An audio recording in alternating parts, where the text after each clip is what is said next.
Olá, continuando a nossa aula sobre narrativa para games, falando de estruturas narrativas, vamos falar aqui da estrutura da tragédia clássica. Bom, o que é a tragédia clássica? Isso tem origem no teatro grego antigo. A tragédia clássica segue uma estrutura que combina com um desfecho trágico para o protagonista. Então, o grande exemplo é a história de Ícaro. Na mitologia grega, há diversas histórias assim, com esse tipo de final, no qual o protagonista não se dá muito bem. No caso de Ícaro, a história da mitologia conta que ele e seu pai Dédalus, eles estavam presos na ilha de Creta. Eles estavam dentro do labirinto do Minotauro. E eles precisavam sair de lá, eles queriam fugir de lá, né? A ilha de Creta, ela existe realmente, tá?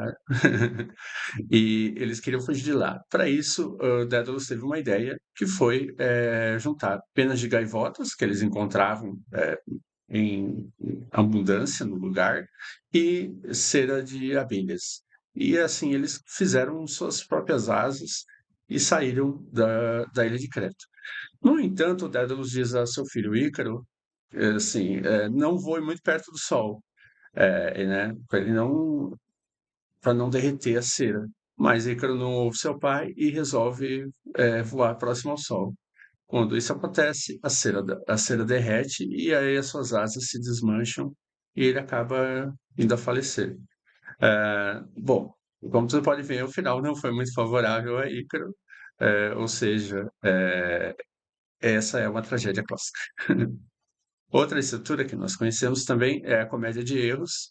É, a comédia de erros basicamente envolve vários personagens nos quais há uma série de mal-entendidos, confusões e situações que fazem com que as pessoas deem risadas, situações humorísticas.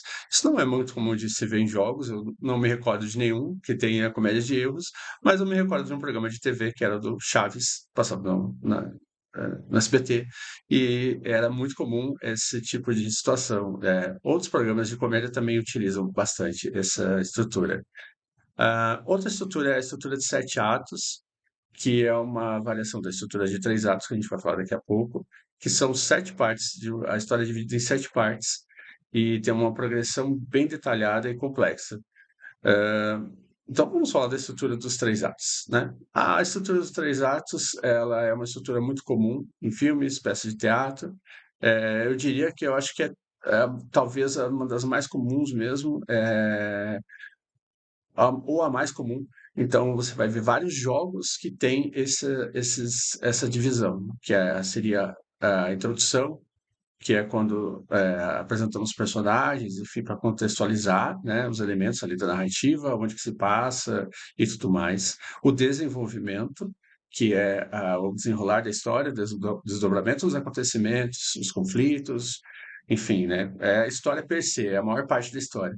E o clímax, seria o final da história, né, onde acontece algum tipo de revelação marcante, algum fato, ou seja, é o ápice daquela história. Essa estrutura em 3 atos também é chamada de aristotélica, porque Aristóteles foi um filósofo que ele estudou bastante sobre esses elementos, sobre essa estrutura narrativa. Então, ele falava bastante a respeito.